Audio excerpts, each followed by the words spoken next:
of these guys, they're very resilient, do a really good job inside the water garden. Now these ones are doing incredibly. I mean, just look at all this growth. You can actually see there's sand in there, there's organic compounds, there's gonna be clays, there's all types of stuff in there that is necessary for these plants to thrive.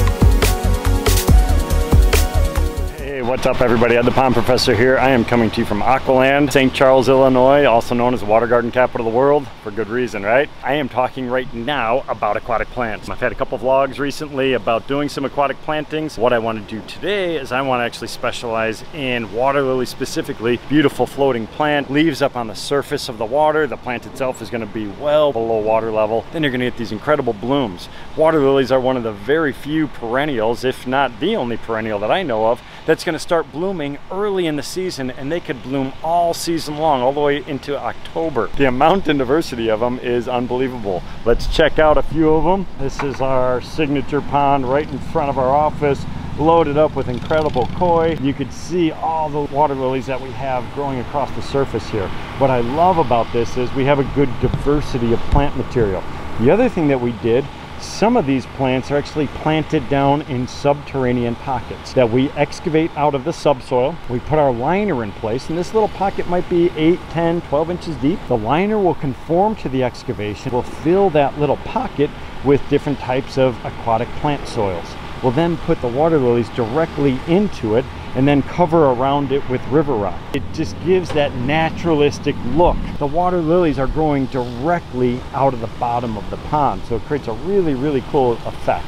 Now these ones are doing incredibly. I mean, just look at all this growth. So now these are tropical, so they're going to be a little bit more vigorous growers. The other thing though, if you look down inside of here, I might try to pull one of these up a little bit, you can see it's in a very, very large pot. So these have been repotted with a plant soil, then fertilized as well. So these guys have tons of nutrition, so they're going to do really, really well. So what I want to show you is exactly how to do that.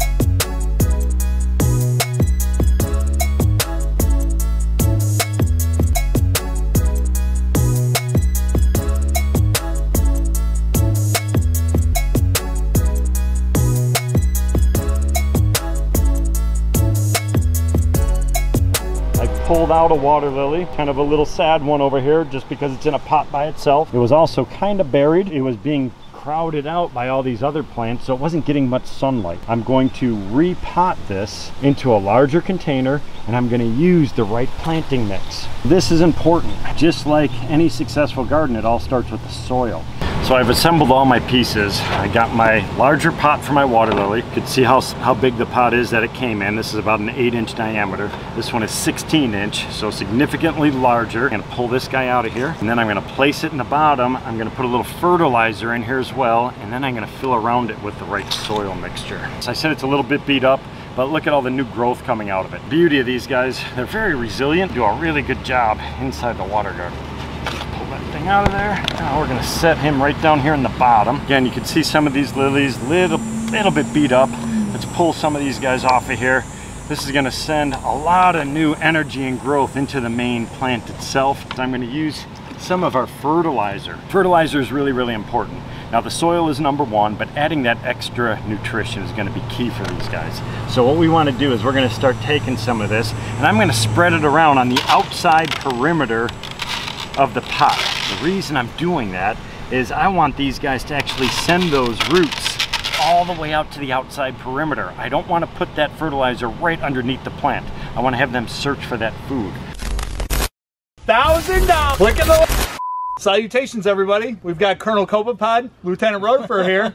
We have some exciting news for you coming to you from the Team Aquascape channel. I know you were probably really enjoying whatever the heck Ad was saying, but it can't be nearly as entertaining as this. We are giving away not $1,000, not $2,000, but $5,000 worth of Aquascape product.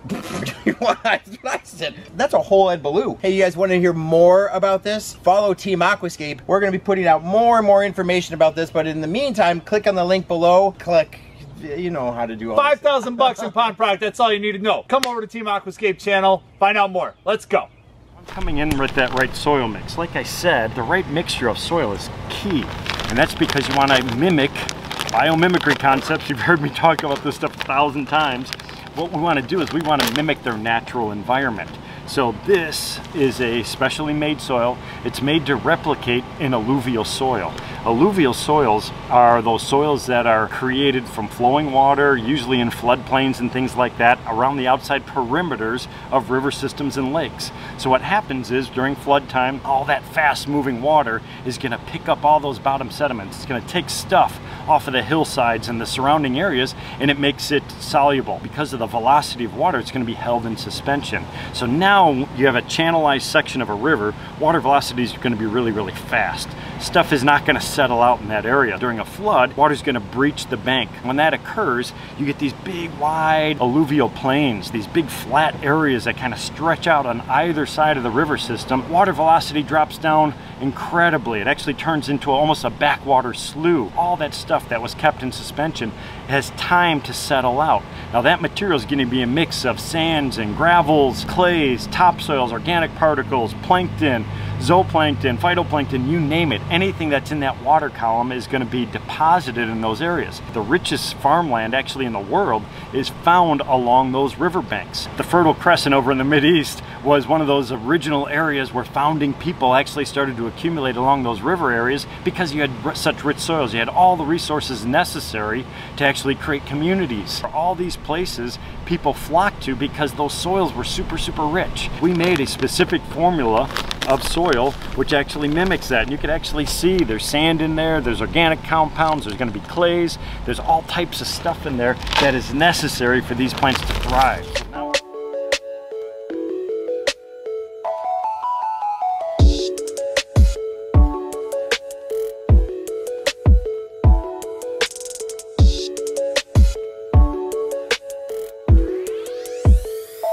I'm going to spread this soil all the way around the outside perimeter here. Use a whole bag of it for one of these pots. This is going to last for a couple of years in here without any problem until you're ready to split it. You might mix in a little bit extra fertilizer in here, have a couple little extra pockets.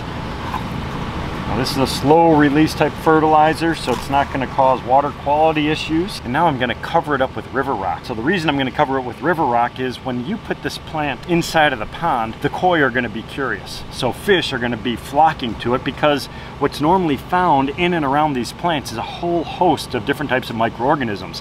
You get what's called periphyton. So this is that material that's actually growing. It's kind of that slimy stuff that grows on the underside of the leaves. It grows on the stalks themselves. It's a biofilm type material. So it's kind of a conglomeration of bacteria and fungi and all different types of microorganisms that are actually living on the surface itself.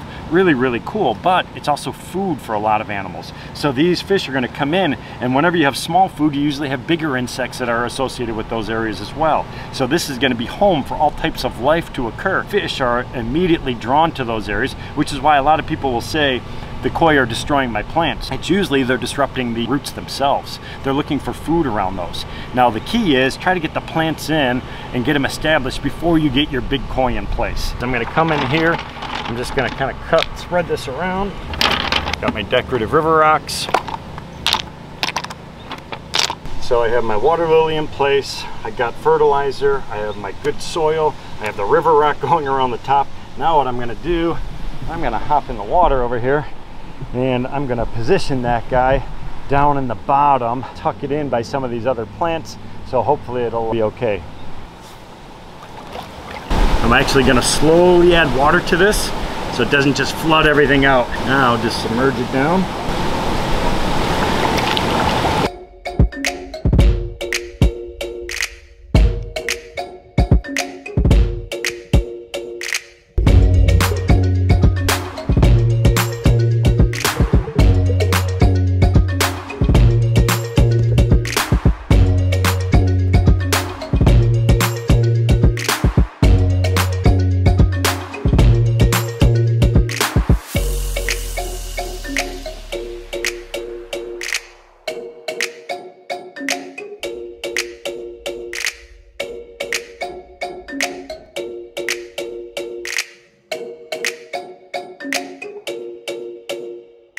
So this is a backwater section of the Fox River right down the street from our office. The reason I wanted to point this out was you can see you have the main channel of the river way out over here.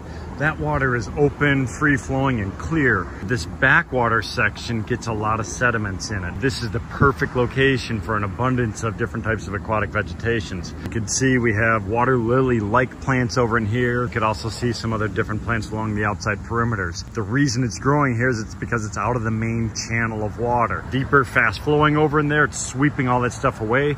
These backwater areas warm up quicker. The deep sediments are the perfect habitat, and it's very conducive for lush aquatic plant growth. This might be a little excessive for our typical projects, so what we'll want to do is we'll come in and we'll strategically plant aquatic plants in desired locations to give the right effect from a biological perspective as well as a visual.